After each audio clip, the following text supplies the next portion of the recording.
Hey guys, hope you are doing well. Welcome to एग्रीसिल्वी। देखिए statistics एक vital part है। आप कोई भी एग्जाम चाहें या फिर कोई भी टॉपिक पढ़ना चाहे, स्टैटिस्टिक्स एक वाइटल पार्ट है। तो इसीलिए आज हम बहुत सारे एमसीक्यू डिस्कस करेंगे based on statistics. So always be attentive, be not missed. Let's start. And you can use playback speed 1.25x और 1.5x for better video experience. Select two dimensional diagrams of data representation. अगर ऐसा सवाल आता है two dimensional diagrams, देखिए data representation के बारे में हम पहले वाले वीडियो में डिटेल में डिस्कस कर चुके हैं। नाउ आप सिर्फ याद रखेंगे टू डायमेंशनल मतलब square, square related with two dimensional diagram. Which measures of central tendency is especially suited in the field of business? अगर बिजनेस, मार्केटिंग या फिर ऐसा कोई सवाल आए तो आपको क्लिक करना है मोड। ओके, अगर टाइमिंग, फ्रीक्वेंसी, वेलोसिटी ऐसा सवाल आए तो फिर आपको क्लिक करना है harmonic mean. And arithmetic means simple average. Average जो है अरिथमेटिक मीन सेम है, और हार्मोनिक मीन आपको पता ही है, मतलब टाइम, वेलोसिटी, स्पीड, इसके लिए हम हार्मोनिक मीन यूज करते हैं। और मोड का मतलब आप बोल सकते हैं जो बिजनेस, फील्ड, फ्रीक्वेंसी जिसका ज़्यादा है उसे हम मोड। सो यहाँ पे बिजनेस दिया गया है इसलिए मोड का यूज होगा। ओके, देखिए दो है, एक ए डाटा है और एक बी डाटा है, और अगर इस दोनों का हम अरिथमेटिक मीन निकालेंगे, अरिथमेटिक मीन की बात कर रहा हूँ अभी। अरिथमेटिक मीन मतलब एवरेज। तो एवरेज क्या है, एवरेज कैसे निकालेंगे, ए प्लस बी, उसे ऐड कर देंगे और डिवाइडेड बाई 2 कर देंगे। सो ये एवरेज निकल जाएगा टू डाटा का। अगर आपको ज्योमेट्रिक मीन निकालना है तो फिर क्या करेंगे, ए इंटू बी। ओके, ए इंटू बी उसका 1/2, क्योंकि दो डाटा है इसीलिए पावर होगा 1/2। मीन्स आप इजीली बोल सकते हैं ए बी रूट ओवर, ये होता है ज्योमेट्रिक मीन। अगर हार्मोनिक मीन की बात करें 1/a प्लस 1/b, ये होता है harmonic mean of two datas. अगर इसको आप सॉल्व करेंगे तो आएगा 2ab by A plus B. कैसे हुआ, जस्ट रिवर्स होगा। अगर डाटा सिमेट्रिकल है, ओके, अगर सिमेट्रिकल डिस्ट्रीब्यूशन ऑफ डाटा है तो वहां पे मीन और मीडिया और मोड तीनों के तीनों वैल्यू सेम होगा, ये याद रखेंगे। सिमेट्रिकल डाटा मतलब आप बोल सकते हैं नॉर्मल डिस्ट्रीब्यूशन। तो ये जो मिडिल में जो डाटा सेट आएगा वही होता है mean and media and equal to mode. Statistics में कोरिलेशन एंड रिग्रेशन से रिलेटेड बहुत ज़्यादा सवाल पूछा जाता है, इसीलिए today we are going to discuss about correlation and regression. Then first is correlation. Okay, correlation word से ही पता चल जाता है कि रिलेशनशिप बिटवीन टू और मोर वेरिएबल्स। देखिए अगर टू वेरिएबल्स के बीच हम रिलेशन निकालते हैं उसे बोलते हैं सिंपल कोरिलेशन। अगर मोर देन टू वेरिएबल्स के बीच हम रिलेशन निकालते हैं मल्टीपल कोरिलेशन। तो कोरिलेशन होता है वेरिएबल्स के बीच जो रिलेशनशिप फाइंड आउट करना। वो रिलेशनशिप पॉजिटिव हो सकता है, नेगेटिव हो सकता है, नो रिलेशन हो सकता है, पर उसे हम बोलेंगे कोरिलेशन।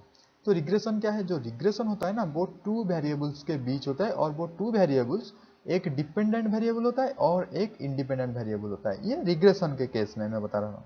मैं थोड़ा सा बस आपको बता देता हूँ कोरिलेशन और रिग्रेशन में बेसिक डिफरेंस क्या है। कोरिलेशन में ओनली वेरिएबल्स की बात कर रहा है, पर रिग्रेशन में one should be dependent variable, another should be independent variable.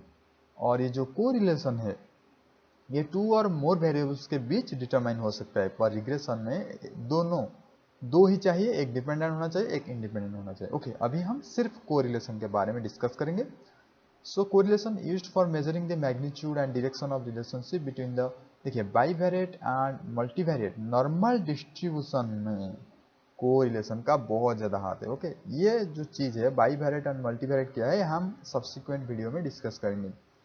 The two continuous variables x and y, if change in x, अगर कुछ भी चेंज होता है x में, अगर ये अफेक्ट करता है y को, तो इसका मतलब x एंड y कोरिलेटेड। मे भी पॉजिटिवली अफेक्ट करता हो, मे भी नेगेटिवली अफेक्ट कर रहा हो, दैट डजंट मैटर, पर अफेक्ट करना चाहिए। x में अगर कुछ चेंज होता है y में उसका चेंज दिखाई देता है, या फिर y में कुछ चेंज होता है, तो इसका मतलब x and y are correlated.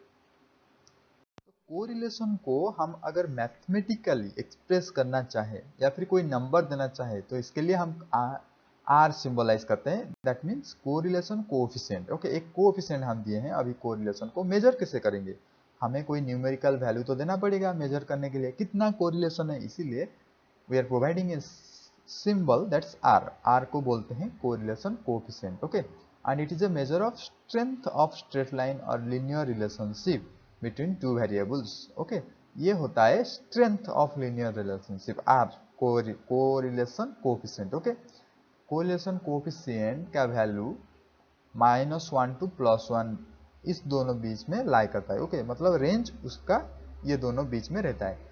तो इसका मतलब अगर -1 होगा तो फिर आप बोल सकते हैं नेगेटिवली कोरिलेटेड, अगर +1 होगा तो आप बोल सकते हैं पॉजिटिवली कोरिलेटेड। दैट मीन्स अगर x का वैल्यू इंक्रीज होता है y का वैल्यू भी इंक्रीज होगा, दैट इज पॉजिटिवली कोरिलेटेड। अगर x वैल्यू इंक्रीज होते होते y का वैल्यू डिक्रीज होता है, इसका मतलब नेगेटिवली कोरिलेटेड। इसीलिए ये जो कोरिलेशन कोएफिशिएंट इसका वैल्यू -1 to +1 के बीच में राइज करता है। The quantity r, okay, called linear correlation coefficient, r को बोलते हैं linear correlation coefficient, मैं पहले भी बता चुका हूँ। You can use playback speed 1.25x और 1.5x for better audio experience. So different types का correlation coefficient आप बोल सकते हैं perfect positive correlation coefficient। इसका मतलब देखिए, पॉजिटिव कोरिलेशन जैसे कि मैंने बोला, अगर x इंक्रीज होता है y इंक्रीज होगा तो पॉजिटिव कोरिलेशन, x इंक्रीज होता है y डिक्रीज होगा नेगेटिवली कोरिलेशन। परफेक्ट मतलब एक्सपोनेंशियली आप बोल सकते हैं, ओके, सिर्फ समझाने के लिए मैं बोल दिया हूँ। Moderately positive correlation, moderate negative correlation, absolute no correlation, कोई भी रिलेशन नहीं है, कोई भी रिलेशन एग्जिस्ट ही नहीं करता। ये बात हम पहले डिस्कस कर चुके हैं, सिर्फ आप याद रखिए पॉजिटिव परफेक्ट पॉजिटिव कोरिलेशन में जो आर का वैल्यू वो close to +1, okay. Perfect negative correlation में आर का value close to -1। Moderately positive correlation, r का वैल्यू, आर का मतलब समझ रहे हैं ना, आर मतलब कोरिलेशन कोएफिशिएंट का वैल्यू 0 to 1 के बीच लाई करेगा, और नेगेटिव कोरिलेशन में -1 to 1 के बीच लाई करेगा, या फिर आप बोल सकते हैं -1 to 0 के बीच लाई करेगा, कुछ भी बोल सकते हैं। एग्जाम में जो आएगा ऑप्शन देख के आपको क्लिक करना है, ओके।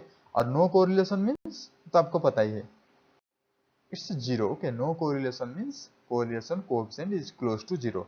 तो एक बात यहाँ पे आप नोट कीजिए, क्लोज टू लिखा गया है, मतलब 0 नहीं होगा, -1 नहीं होगा, +1 नहीं होगा, क्योंकि हमारे जो यूनिवर्स में ऐसा कोई मतलब ऐसे दो वेरिएबल के बीच ऐसा हम परफेक्टली कोरिलेशन हम डिसाइड नहीं कर सकते, okay. It is perfectly correlated और एब्सोल्यूट नो कोरिलेशन, कुछ ना कुछ रिलेशन होगा, इसीलिए क्लोज टू 0 लिखा गया है, ओके। इसीलिए परफेक्ट चीज नहीं है इस दुनिया में। तो ये जो कोरिलेशन कोएफिशिएंट है r, तो उसका हम फॉर्मूला देखेंगे, कैसे फॉर्मूला हम डिटरमाइन करते हैं, कैसे। अगर सैंपल का कोरिलेशन कोएफिशिएंट हम निकालते हैं ना, तो उसका सिंबल है r, ओके, कोई सैंपल का। अगर पॉपुलेशन का तो उसका सिंबल है p, पर ये ज्यादातर यूज नहीं होता, हम सिर्फ सैंपल का यूज करते हैं इन स्टैटिस्टिक्स। हाँ, तो पहले 1 नंबर पे आएगा पियर्सन्स कोरिलेशन कोएफिशिएंट, सेकंड में स्पीयरमैन रैंक कोरिलेशन कोएफिशिएंट। देखिए बहुत सारे ऐसे कोरिलेशन कोएफिशिएंट है, but first we have to discuss Pearson correlation coefficient, जो कि एग्जाम में ज्यादातर पूछा जाता है। इसको डिस्कवर किए थे Karl Pearson, okay, Karl Pearson discover किए थे इसको, otherwise called product movement correlation. Product movement correlation होता है पियर्सन कोरिलेशन कोएफिशिएंट। और ये जो आर का, इस फॉर्मूला को आपको याद रखना है। ये अगर याद नहीं रहता तो कोई बात नहीं, इसको याद रखेंगे। इस फॉर्मूला का देखिए अच्छे से, कोवेरिएंस, ओके, COV मतलब कोवेरिएंस ऑफ एक्स वाई। दो वेरिएबल हम लिए थे, X variable and Y variable. So दो वेरिएबल का कोवेरिएंस पहले आपको निकालना है। उसके बाद डिनोमिनेटर में क्या रहेगा, standard deviation of X, X का standard deviation multiply by standard deviation of Y, okay, ये रहेगा डिनोमिनेटर में। न्यूमरेटर में रहेगा covariance of X and Y, and denominator में रहेगा standard deviation of X, standard deviation of Y. ये होता है आर का कोरिलेशन कोएफिशिएंट का फॉर्मूला। जब हम कोई भी पॉपुलेशन से या फिर सैंपल से डाटा लेते हैं कोरिलेशन निकालने के लिए, क्या क्या अजम्पशंस करना जरूरी है, ओके, क्या क्या मान के चलना जरूरी है हमारे लिए, ओके। तो पहले variables under study are continuous random variable, okay. ये कंटिन्यूस रैंडम वेरिएबल होना चाहिए, जो डाटा हम ले रहे हैं पॉपुलेशन से या फिर सैंपल से, वो सब डाटा कंटिन्यूस रैंडम वेरिएबल्स होना चाहिए, and they are normally distributed होना चाहिए। तो आप कोई भी स्टैटिस्टिकल एनालिसिस करो, पहले उसको हम नॉर्मली डिस्ट्रीब्यूटेड करते हैं, क्योंकि अगर नॉर्मली डिस्ट्रीब्यूटेड नहीं होगा तो हम फर्दर एडवांस एनालिसिस नहीं कर सकते, इसीलिए नॉर्मल डिस्ट्रीब्यूशन होना जरूरी है कोई भी स्टैटिस्टिक्स डाटा का। The relationship between variables is linear, linear होना जरूरी है, मतलब एक अगर बढ़ता है तो दूसरा भी बढ़ना चाहिए, एक अगर बढ़ता है दूसरा घटना चाहिए, या फिर एक अगर घटता है दूसरा घटना चाहिए। ओके, लीनियर होना चाहिए, ऐसे नहीं कि थोड़ा सा इंक्रीज हुआ ये भी इंक्रीज हुआ फिर डिक्रीज हुआ, ऐसा नहीं होना चाहिए। ओके, लीनियर होना चाहिए रिलेशनशिप, ताकि so that we can find out correlation coefficient. Each pair of observation is independent होना चाहिए। ओके, जो ऑब्जर्वेशन हम ले रहे हैं एक्स का वाई का, वो दोनों पेयर में ले रहे हैं, तो ये इंडिपेंडेंट होना चाहिए। अभी हम प्रॉपर्टीज देखते हैं कोरिलेशन कोएफिशिएंट का। प्रॉपर्टीज मींस आर का प्रॉपर्टीज, इसका जो वैल्यू है वो रेंज करता है -1 to +1। Okay, that will know. It is not affected by change in origin और स्केल। ओके, ओरिजिन या फिर स्केल ग्राफ में अगर चेंज होता है तो ये जो आर का वैल्यू ये अफेक्ट नहीं होगा। If r is positive then positive correlation, r is negative negative correlation, r is zero no correlation, और आप बोल सकते हैं इंडिपेंडेंट। कोएफिशिएंट का प्रॉपर्टीज और कुछ है, जैसे कि ये -1 to +1 के बीच लाई करता है। Okay, two independent variables are uncorrelated but converse is not true. Okay, then r is independent of change in origin and scale, ये सारी चीज़ हम डिस्कस कर चुके हैं। R is the geometric of true regression coefficient. देखिए, regression coefficient पहले आपको पढ़ना पड़ेगा, उसके बाद मैं इसको एक्सप्लेन कर पाऊंगा, पर यहाँ पे आप इतना समझ लीजिए कि आर होता है कोरिलेशन कोएफिशिएंट और बी होता है रिग्रेशन कोएफिशिएंट। तो B1 इंटू B2, दो रिग्रेशन कोएफिशिएंट का रूट ओवर दो कोरिलेशन रिग्रेशन कोएफिशिएंट को अगर मल्टीप्लाई करके, मतलब B1 इंटू B2 करके अगर हम रूट ओवर करेंगे तो ये हो जाएगा कोरिलेशन कोएफिशिएंट। तो इसका मतलब हम लिख सकते हैं R is the geometric mean of two regression coefficient. Regression coefficient को B द्वारा सिंबलाइज किया जाता है, R is the symbol of correlation coefficient and R is symmetrical. जो कोरिलेशन कोएफिशिएंट है जो R है, उसका हम टेस्ट ऑफ सिग्निफिकेंस निकालेंगे। ओके, उसका यूज क्या है वो निकालेंगे। T test, student T test एक है। देखिए, बहुत सारे ऐसे टेस्ट ऑफ हाइपोथेसिस है, मैं आपको वो बाद में सब्सिक्वेंट वीडियो में बताऊंगा, पर यहाँ पे सिर्फ अपना याद रखिए टी टेस्ट। जो टी टेस्ट के द्वारा हम कोएफिशिएंट कोरिलेशन का सिग्निफिकेंस डिटरमाइन करते हैं। So T test is the only way to determine significance of correlation coefficient. ये होता है टी टेस्ट का फॉर्मूला। यहाँ पे आर मतलब correlation coefficient n-2 root over, then denominator में रहेगा 1 - r² रूट ओवर। ये फॉर्मूला आप याद रख लीजिए। और सवाल पूछा जाता है एग्जाम में कि कोरिलेशन कोएफिशिएंट का सिग्निफिकेंस निकालने के लिए कौन सा वाला टेस्ट यूज करते हैं। ऑप्शन ए होगा टी टेस्ट, एफ टेस्ट, का स्क्वायर टेस्ट, ऐसे बहुत सारे चीज होगा, तो आपको क्लिक करना है T test. Okay, then R square, R होता है कोरिलेशन कोएफिशिएंट, अगर आर स्क्वायर हो जाएगा तो वो होगा coefficient of determination. Okay, coefficient of determination R square 0.72 निकला। ओके, ये जो कोएफिशिएंट ऑफ डिटर्मिनेशन है ना, इसको हम परसेंटेज के द्वारा सिंबलाइज करते हैं। इसका मतलब 0.72 मीन्स 72%। तो इसका मतलब क्या है, ये जो कोएफिशिएंट ऑफ डिटर्मिनेशन एक्चुअली इसका मतलब क्या है। लेट्स से हम टू वेरिएबल लिए हैं, एक ग्रेनिल एक रेनफॉल। ओके, रेनफॉल ग्रेनिल। तो अगर R square means coefficient of determination अगर 72% आता है, इसका मतलब आप बोल सकते हैं grain yield 72% is related with rainfall, मतलब रेनफॉल से ग्रेनिल 72% को रिलेटेड है। मतलब rainfall is the cause and grain yield is the effect when 72% is correlation. Okay, यहाँ पे लिखा गया है on the basis of this sample 72% of the variation in the one variable is caused by the variation of other variable. इसका मतलब वही है 72%।